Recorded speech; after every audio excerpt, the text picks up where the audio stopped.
Thank you for coming. Yes. And we're on day 3 of the challenge. And day 3 is going to reveal some information that I consider the most important of the entire event. So that's kind of exciting. The information in here is something that can actually change your life. And it's something that I have, I bounced some of this stuff when I was first creating the program off my oldest friend. And my oldest friend is like from grade 1. So we are truly oldest friends, more than 60 years of friendship.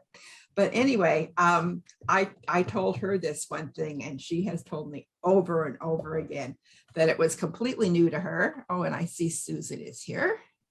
It's completely new to her. And so she was very grateful for it. Hello, Susan. Welcome. Welcome, welcome. Hello. Hello. We're just getting started. We're just getting started. And I was just saying that I thought that was a snake. All I could see. Oh my God. It's a cat. It's a cat. It's a cat. I could see. I eventually saw that it was furry. Glad you're not playing with a snake. That would be a change for you. Anyway, welcome. I like your new pet. The back half of a snake. Anyway, so we'll get started with an invocation and prayer. And what I was saying, Susan, when you were joining up, is that day 3 is the big reveal.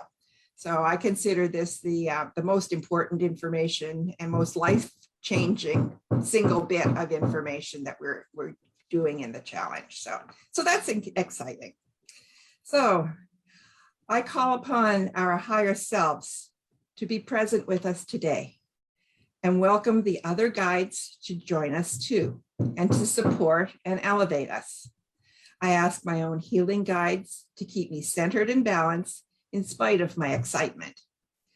I also ask the technical guides out there to keep things going smoothly, because we have had a few hiccups technically, so we welcome all technical guides.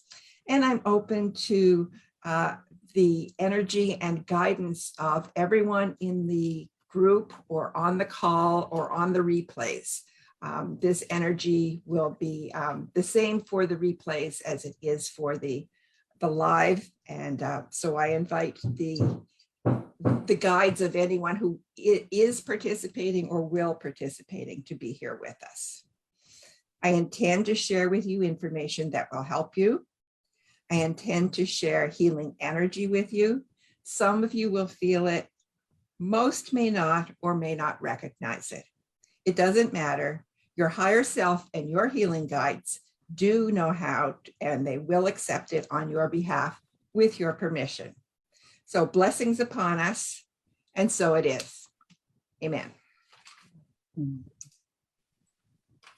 So here we are on day 3. And let's start by playing the video in the Fibro Freedom Formula You Healing You program area. We're actually going to go into that program area again today, play the videos, and then we'll talk about it. So Leah, we're playing video 5 today. All right, so please give me a share screen. A minute. Oh, I didn't do that yet, huh? See, the technical guides aren't watching me carefully enough. Okay, it's done. You have share. So what's the name of the? It's video 5. Yes, video 5. Okay.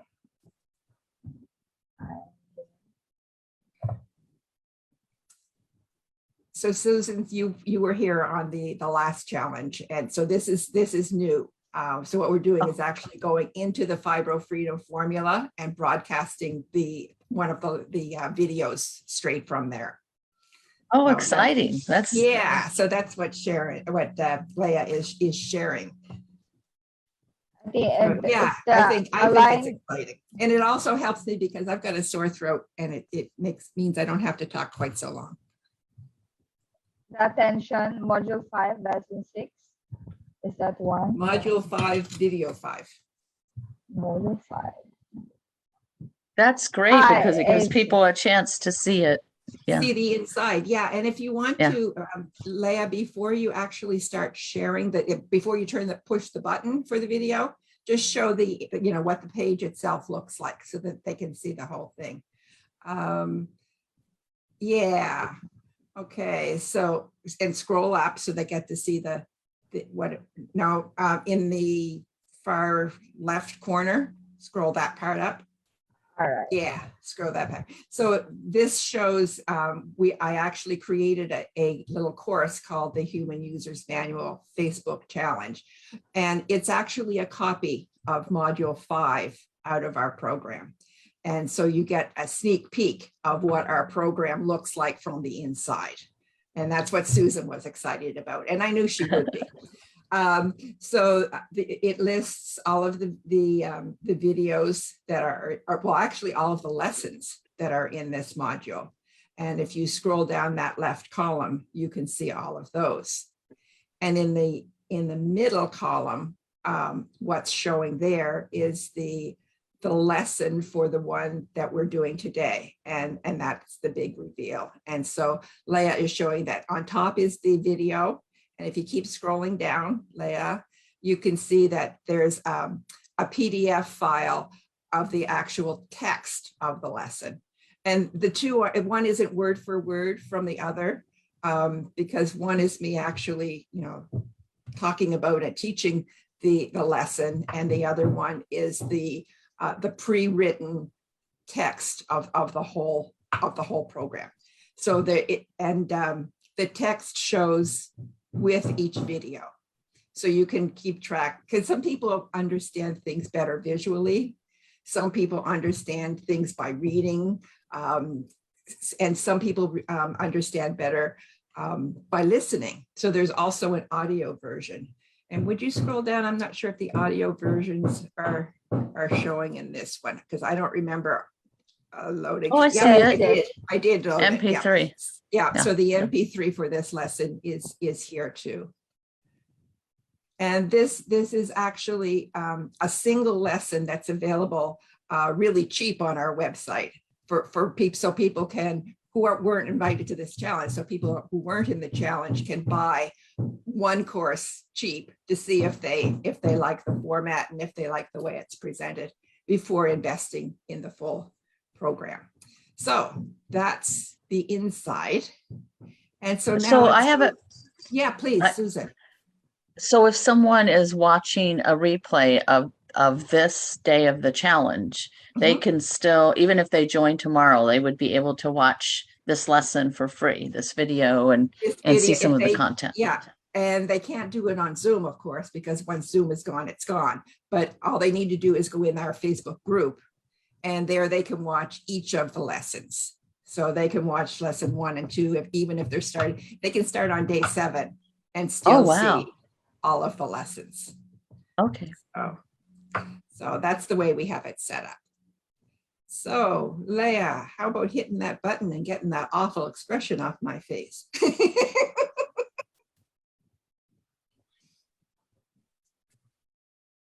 Lesson 5, the big reveal. Essential to know quirk about the subconscious mind. Can you turn it up a little? Not to be nearly.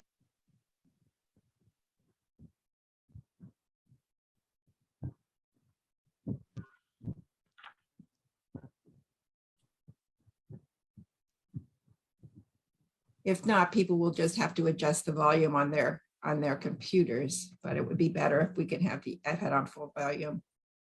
And we might need it on full volume on your computer too, Leah. The full volume right now. Okay, great. Okay. But I think since you're using earbuds, it might be lower. It is. So what I'm suggesting is that we need to also adjust the sound on your computer so that it's getting full volume from you. Yes, I get it's a full volume. Okay. Well, let's just ask Susan. Susan, are you able to hear that video well, or is it It too was soft for you? it was a lot quieter than your voice, but I just went down to the bottom of the screen. Well, I'm watching on Zoom, so it's different for me. But Yeah, however people turn up the volume on their actual computer, I think if they turn it up all the way, they'll be able to hear it. Because I wonderful. just Okay, turned up my volume and it was fine. wonderful. That's what we need to know. Okay, so go ahead, Leah. Let her rip. Start from the beginning since I interrupted.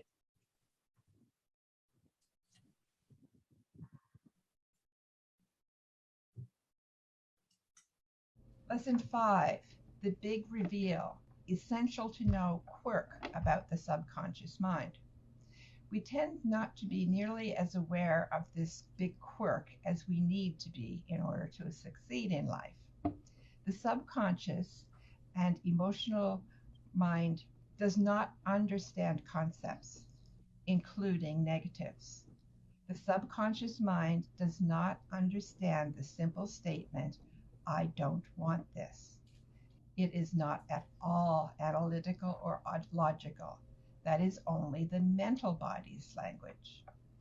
Humans have a negativity bias that is automatic.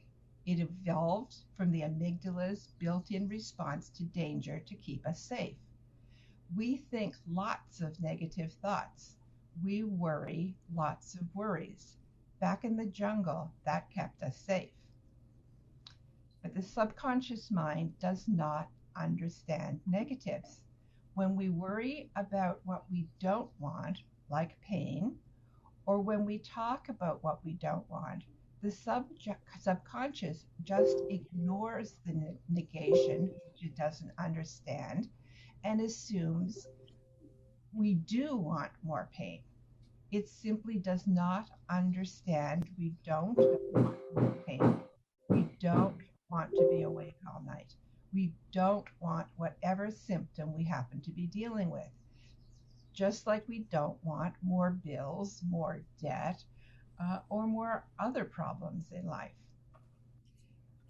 If we are putting attention on these unwanted things, and if we are doing so with great emotion, the subconscious mind naturally assumes that we want them. One of the subconscious mind's roles is getting us what we want. So it goes into high gear to get us what it thinks we want. But because of miscommunication, it is getting us the opposite of what we want. It simply cannot understand that we don't want something because it cannot understand the concept of no, not, never, no more. It doesn't understand concepts. That is the conscious mind only. The subconscious mind understands images, sensations, symbolism. It talks to us in dreams, daydreams, in our journals, and in intuitive impressions and ideas. That is how it hears us, that is how it communicates to us. It hears the emotion, but it does not hear the not. It does not know that we do not want what we worry about. It thinks we do want it because we are focusing on it. It tries and succeeds in fulfilling the wish that is misunderstood because we miscommunicate it by not using language it understands.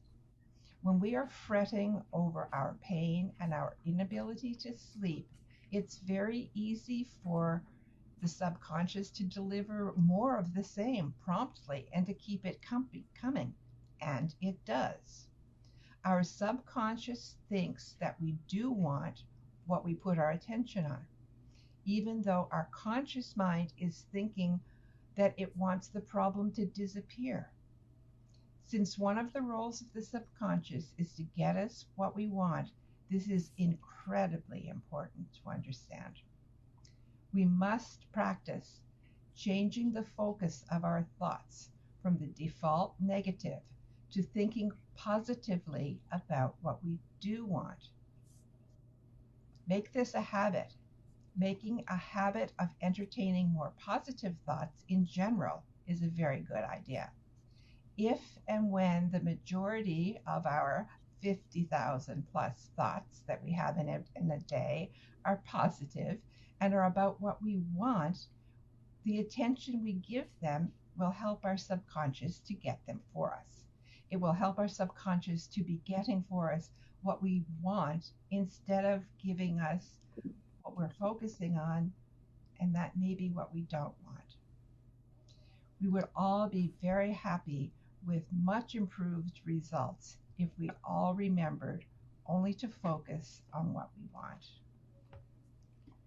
And you will. By going through this program, you will learn the habits that will help you to keep focusing on what you want. Okay, so that is the explanation of the big reveal, and I think that it is completely true that most of us don't realize that when we're focusing on our worries, when we're focusing on our fears, when we're focusing on our pain, when we're focusing on the fact that we can't go to sleep in the middle of the night, when we're focusing on all of these things that are things we don't want, we're actually attracting more of it into our life. And we're communicating that within our subconscious to spirit and co-creating that reality and actually causing that to come to us. So that's why people who believe that they're going to be in pain for the rest of their lives actually continue the pain because they keep focusing on it, and their subconscious keeps co-creating with spirit and giving them more and more of it because that's what the subconscious thinks they want. And this isn't a matter of this being a fault of anyone's. I mean, our automatic bias is towards negativity. So if we want to change our results and get better results, get better health, we need to change that automatic programming and start to make decisions and start to create thoughts that are actually positive and helpful and that will bring in what we're looking for. And that's why at the beginning of the program, one of the things that we do is focus on our dreams and our goals, and we learn to envision them and start a practice of actually focusing every single day, a couple times a day, on what we want. And that's something that most of us don't do every day in life. And if we do, it starts to make a big difference in us and kind of opens us up to having synchronicities and having our energy flow just work towards what we want. And so that we're attracting what we want into our life instead of repelling it. Because the attraction works, the energetic attraction definitely works. And it works whether we are asking for what we do want consciously or if we are subconsciously asking for what we don't want. So we need to make that choice. We need to make sure that we're asking for what we want rather than what we don't want. So does anyone have any questions or comments about that? Any exchange that you would like to put into this, make this a conversation? Susan, you're not shy.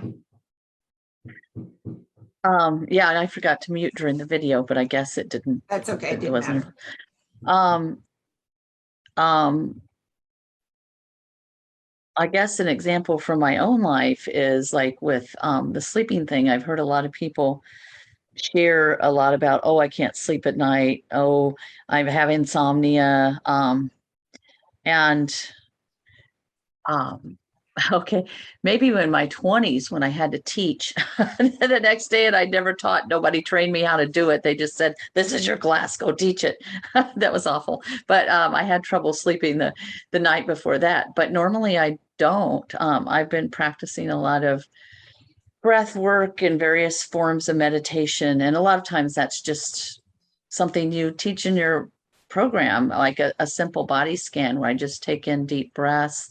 Sometimes I'll lie flat on my back on the bed at night and put my hands on my lower abdomen and feel the breath flow in and out. And then just imagine that breath going to each body part. And so, I know people probably hear the word meditation, and some people think it's all about emptying your mind. And I think it is for some people, but it's never been for me. It's about shifting my focus. And so if I do a scan of relaxing each body part, when I first started, to tense my feet and then release, and then tense my legs and then release. I do this very slowly. But now I can just do it like I'm breathing into my legs and releasing my legs, might be going through my mind. And usually before I get to the top of my head, I'm asleep, and I sleep through the night unless I have to get up to go to the bathroom. So I'm focusing on relaxation. I'm not even thinking about sleep because I'm thinking about relaxing. So then relaxation and sleep are connected. So it just comes. But I think I did have that experience when I was 23 years old and had to go teach a psychology class, and no one had taught me how to teach. They just said, this is your job because you're in graduate school. Go teach this class. Here's the folder with the information. I was like, but what do I do? I did have that. Oh no, I have to teach tomorrow. And then that was going through my mind instead of relaxing. So anyway, I think that's a good example. And then I got into I have to teach and I haven't slept and it's 3 a.m. and how can I teach on it? But normally that's been a rare experience in my life because I'm not focusing on the panic over sleep. So that's the best example I have from my own life. I muted. Thank you for that, Susan. So you're agreeing. You're saying that, yeah, if you focus on the problem, you're going to stay awake. If you're focusing on, oh my God, I have to teach tomorrow, what am I going to do? Then you stay awake. Where if you focus on relaxing, what you do want, then you eventually will relax enough that you just fall asleep. And this is a perfect understanding of exactly how that quirk in us works. But it's not something that most people are aware of. And since you study psychology, you've got a head start on many people who are suffering from chronic pain, and especially chronic fatigue. I guess both, because chronic pain will sometimes keep people awake, and chronic fatigue is sometimes because people are not sleeping well. So, and fibromyalgia, I know, is something where sleep can be a big issue. And where fatigue is certainly a big issue. So it's really important for us to know this quirk and to be aware of it, so we can know that we have to make conscious choices, that we can't let our automatic decision making go for us, because it will make the wrong choice. And to turn our life around, to transform us into happy, healthy women who are thriving, we need to make choices that will take us there. And the choices that are sort of automatic to us are the opposite. So we're going to get what we are thinking about. So let's think about what we want instead of what we don't want. So thank you very much for that, Susan. I'm not sure that there's anyone else live with us right now. So it looks like we're not going to have a lot of discussion. There is a workbook that went with this lesson for today. And one of the things that is in that workbook is the fact that 95% of our choices are made automatically. So we probably think that we're making most of our choices in life consciously. But the fact is we're not. So we've got a couple things happening here. One is the quirk that when we focus on what we don't want, we get it. When we focus on what we do want, we get it. Okay, so that's one quirk. The other quirk is that 95% of our choices are made subconsciously. And that's because of conditioning that we either got as kids before we were 7 years old, or that we get on a continuing basis through the media, through advertising. And again, that tends to be focused much more towards the negative, because those in the media know that we are more attracted to negativity. I mean, they understand this stuff. And so that's why there's all kinds of violence on TV, because people that are creating shows for us to watch know that we like that. And so they create more and more of it. So it's important for us to choose what we're going to expose ourselves to over and over.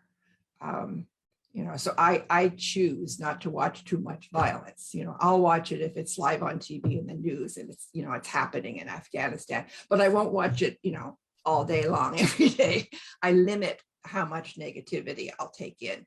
And that's just for self-protection. And I certainly recommend that everyone limits how much negativity they take in, because while it might be pleasing to us, it's like pleasing to the oldest part of our brain. It's not pleasing. It's not that it's appealing to our smarts, up in the frontal lobe. It's appealing to the very oldest part of us, the reptilian part of the brain.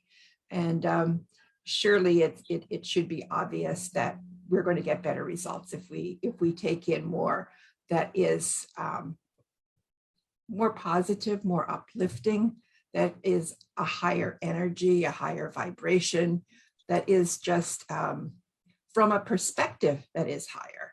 So when we're talking about things that are spiritual, things that are energetic, that's a much higher perspective and vibration than when we are looking at, talking about, or experiencing heavy, dense fighting and war and disasters. And I mean, if you watch the news for like 5 minutes, you're going to get 4 minutes of that. It's a big part of what we're exposed to. I don't know if you have this this one station that I watch for news, and I don't watch every day because there tends to be a cycle. I prefer to read things that come to my email inbox so I can choose. I want this particular email, and that has its own set of problems, obviously. But it also, I'm not hearing or seeing it. I'm reading it, and I can read it at the pace that I want. And of course, nowadays we can stop anything, usually with the pause button. But we have a news station in the United States, just one that I know of. There may be others that does a 30-minute filled with commercials, but I fast forward through the commercials, and at the end, the anchor always does a positive story. I won't say what the title is because I don't like the title of his little segment, but a lot of times it'll be about dogs. And he said personally, I love dogs. So now, I've watched him enough that I know that he chooses cute dog stories rather more often than other people because he loves dogs. And he's talked about his own dog as he's introduced just briefly because it's, it's 30 minutes with commercials. But I love that they always end like all the weather disasters.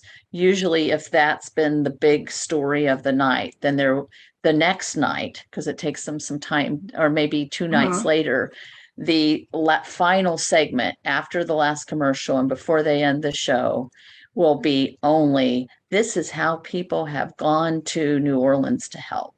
This is how people have gone to, so there's always something about the helpers or somebody that met over the internet during the pandemic and they finally can meet in person for the first time ever because in the United States they're able to travel now in their area. Well, everyone in the United States can. That's another story. But so he always finds something, and I've never timed it, but it feels like it's longer than there's just a commercial and it's probably 3 minutes or less, but it feels really long because I enjoy it so much. And so you end the news with it. You end his newscasts with a smile on your face, or at least I do. I think most people would.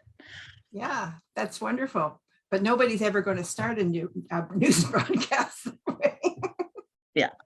And there tends to be some kind of, and I don't know about Canada, and I don't know about Canada, the Philippines, and other nations, but usually there's what I see as sort of stuck in a circle. So like I keep hearing the same story and I'm like, but Right. we're a gigantic globe of like 7+ billion people. Why do I keep hearing the same story about this one situation? And it is negative. Yeah. Indeed. I've You are muted. My new computer is very sensitive. I've got a touch screen and all I did was move a piece of paper. And so I must have lightly brushed it with a piece of paper. Interesting. Okay, so I'm back. And what was I going to say? We were talking about negativity in the news versus positive. But yeah. And I have a thought. It's gone. It will come back.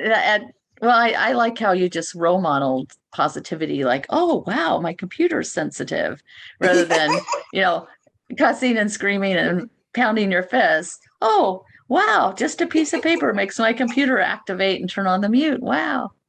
So I think that's a nice example of being positive. Thank you. I appreciate that. And unfortunately, that wasn't enough time for that thought to come back. I couldn't have been that important. So what else is in here? Okay, on our on the workbooks, if anybody is using the workbooks, there are blank spaces for you to fill in the blanks after having listened to the lessons to see what is said. And I want to give you a hint that if you're looking not at a printed copy, because that won't help, but if you're looking at the copy you downloaded, all you need to do is I whited out the words that are missing. So the answers, you can do that just by making the text all black. Those words will pop back up, just so you know that, so that we weren't doing it day by day. But I will, since I shouldn't have been doing this from the start, I'm going to take the time to go through from day one and repeat that. So the day one was the 4-body system, and it asks what the 4 bodies are, and that is blanked out. So they are physical, mental, emotional, and energetic, spiritual. That's the answer to that one. And the next question is, why does our spirit need the 4 bodies? And the answer to that one is, since our spirit is missing, is energy, it does not have the equipment it needs to fully experience life on Earth. So the blanks in that sentence are spirit, energy, equipment, and experience. And the next question is, which body do we have an exaggerated opinion of and why? And the answer to that question is physical and physical body, and it's because they are visible. Visible is the other missing word in that paragraph. And so we are consciously aware of them. Since we can see them, we're aware of them, and that's why we focus more on our physical. And some people believe that we're only physical. So how do humans primarily think of ourselves? Because of the paragraph above, we think of ourselves as only physical, partly because the physical body is visible. We believe what we see. And that's not an accurate or only way to perceive life. And you'll find that you will do better by seeing.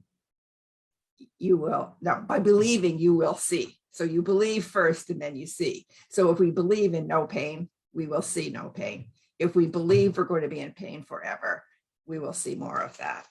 So that's another way to express what was in the big reveal today. So day 2, the 2 minds, it asks what early childhood learning is called and why do we need it? And the answer to that question is conditioning. And we need it because that's how our families teach us to be little humans and fit into the family, to our community, our tribe, our school, our church, whatever. The next question is about the human negativity bias. It asks if it's real and where it comes from. And in the fill in the blanks, it talks about humanity's, the missing word is automatic negativity bias. and it comes from the amygdala. The big reveal, the subconscious mind doesn't understand I don't.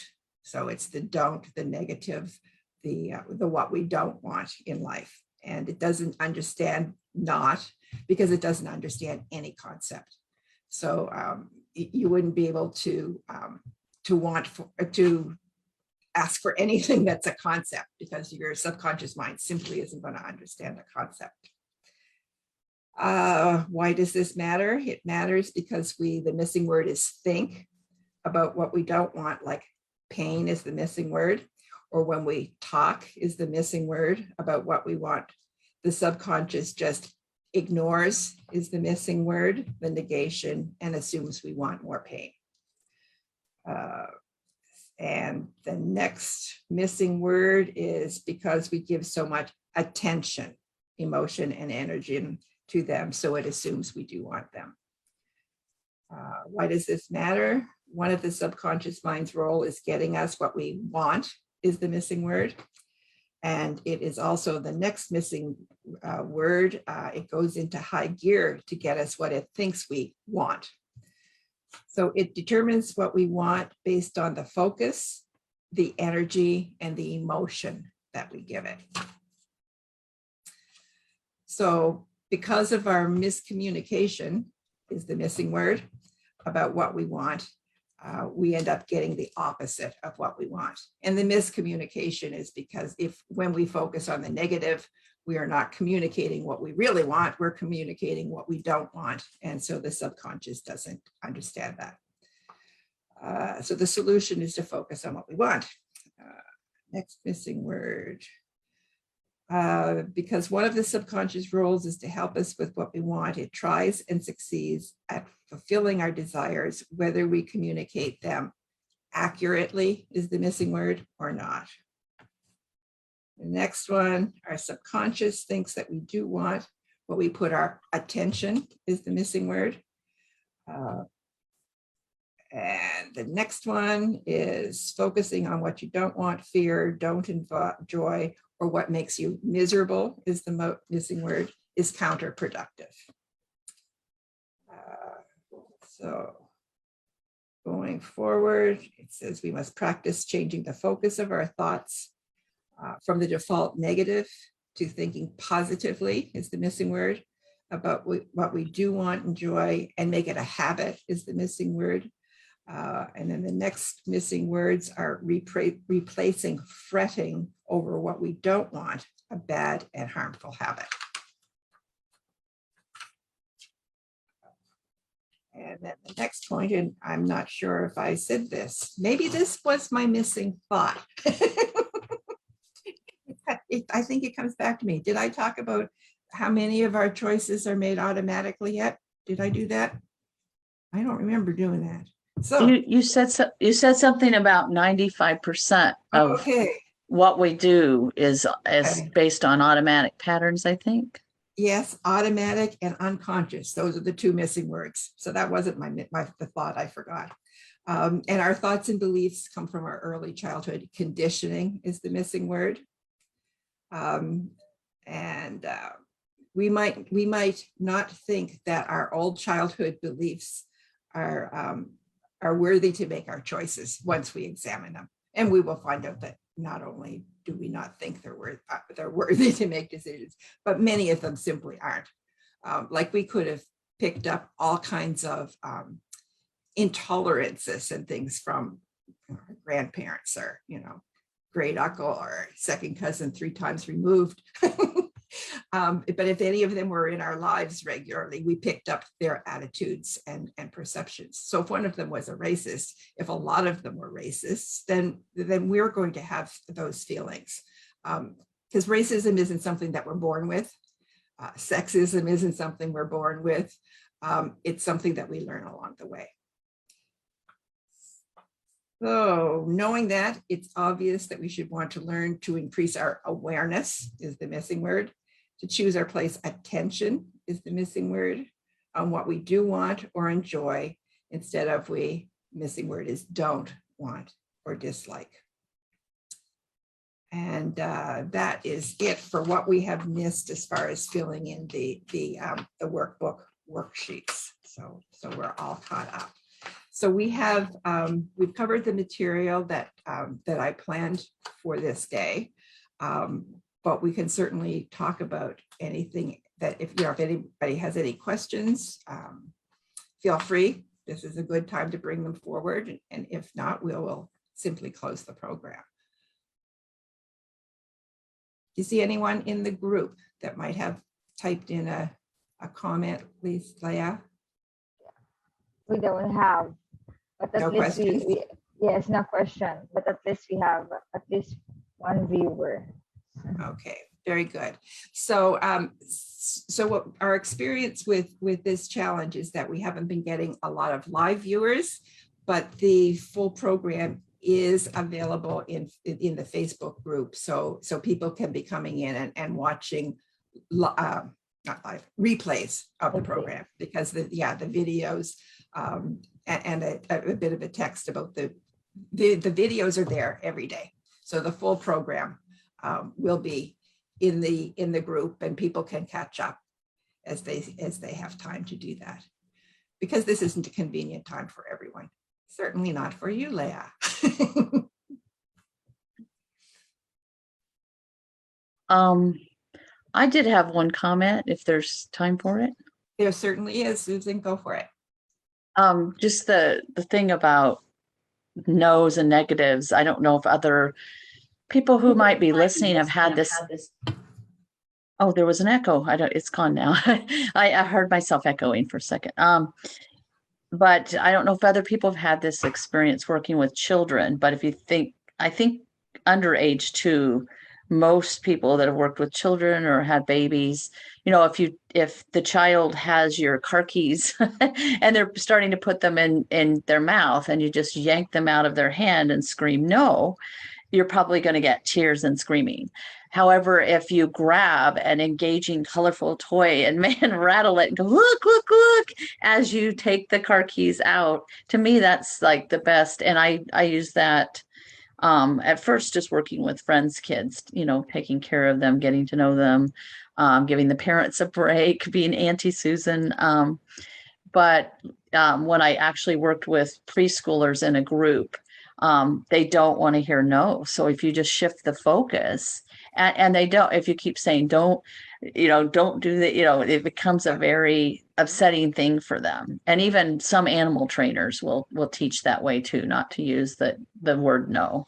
And I'm not saying that we're all animals or children, but at one point we were children. So that's still in us. And that's the part of our brain that, that we were using the most before we learned language and things like decision and I don't know if other people have that feeling, but I know when I went to school in the 70s and 80s in public school in the United States, there was a lot of no and sit still and don't do this and be quiet.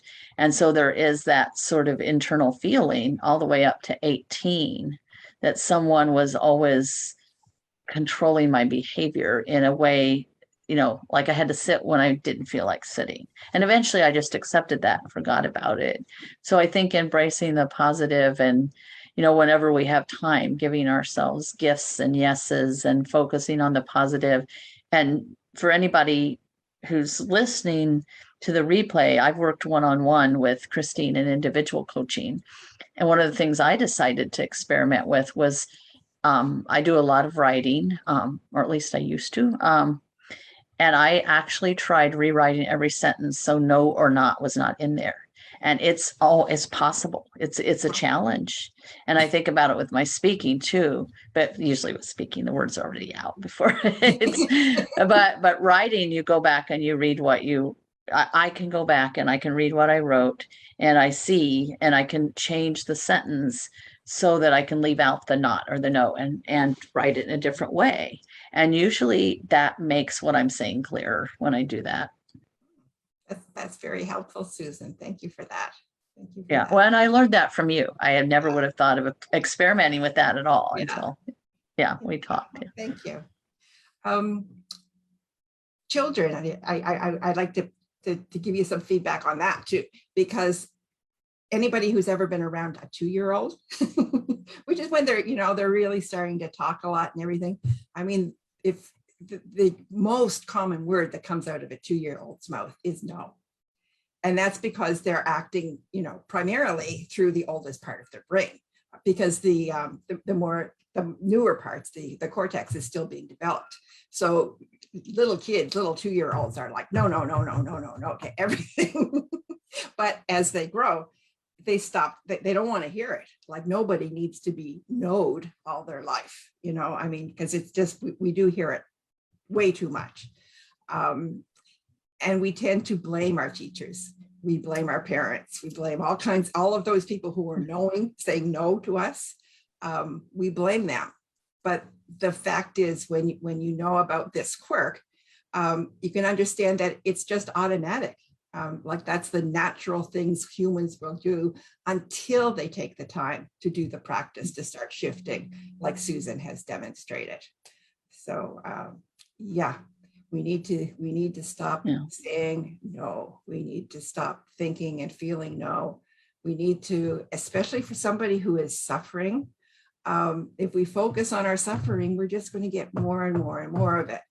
And I have been there and done that suffering part. I was work disabled with this for 20 years. So I was stuck in that repetitive cycle of focusing on exactly what I didn't want. I was afraid of exactly what I didn't want. And, I fell into that trap of just doing more, focusing more and more of my attention on it. And it is the absolute wrong thing for us to do. And I think that's part of the reason why medicine can't cure us, because we don't have a problem that is chemically correctable. And I doubt that they ever will actually come up with a cure for this, because what we need to do is actually change and heal ourselves so that we're working on the positive instead of the negative. So this is, in a strange kind of way, a gift to us, an opportunity for us to wake up and learn and become more positive and grow, become more aware of our spirituality, become more aware of our problem, or not our problems, become more aware of our power. Because as spiritual beings, we have a lot more power than we think we have as, Christine or Susan or Leah. We think that the automatic thought is that we're not very powerful. But the truth is that we are. And when we start focusing on that truth, because of our spirituality, life just changes. And it can change rather quickly. So these are shifts that we need to make in order to get well. And we have been working, this trio has been working together long enough that we're all making more of these shifts, and I had made a lot of shifts before I started, before I decided that I was going to work in this direction. But it's not something that is ever done. We grow, we learn, we develop every day of our lives. While we're still above ground, we still have the opportunity to learn and grow. And the wonderful thing about being in a group that's positive is that we're sharing information, we're sharing thoughts, we're sharing energy, we're sharing emotions that are positive, that are life affirming and supportive to us. And we really need that, because so much of the rest of the things that are coming at us, like COVID is a pressure. In Canada, there's a federal election and we might lose our wonderful prime minister because anti-vaxxers are protesting all of his meetings. So there's all of this negative stuff that's going on. There's, the Taliban has taken over Afghanistan. There's lots that we can focus on and worry about. And there's lots that are actual problems. But if we only focus on that, our lives are going to be miserable. Where if we are able to focus on our spirituality and on creating a better world, creating a better life for ourselves, creates a better experience for all of the people that surround us, because when we improve all our relationships and all of our interactions, you know, it's not just our like full-time relationships that are affected. It's all of the interactions that we have get better as we get better. So we're actually healing the world when we heal ourselves, and we can't do that when we're stuck in a pit of negativity. So the full program does work on that quite a lot. And there's a lot of ways that we can work on identifying, to recognize when we're being negative, and to learn how to make those changes. But it's not something that I can explain in the next few minutes, so I will leave that alone. And there are still 4 days left in the challenge, so there will be more learning, and hopefully there will be more people present so that we can have more of a conversation. I can't have a conversation when I'm talking just to myself. Or at least not one that people will want you to be watching the replay of over and over. So I think that might be it for today. Unless there's any more comments, I'm willing to stay and talk as long as people are willing to stay and talk. Anything else? If not, we can stop the stream to the Facebook group. If I can find it. There it is. Okay, so goodbye, Facebook. And the three of us can stay and talk for a few minutes on the Zoom, but goodbye, Facebook. Thank you for watching.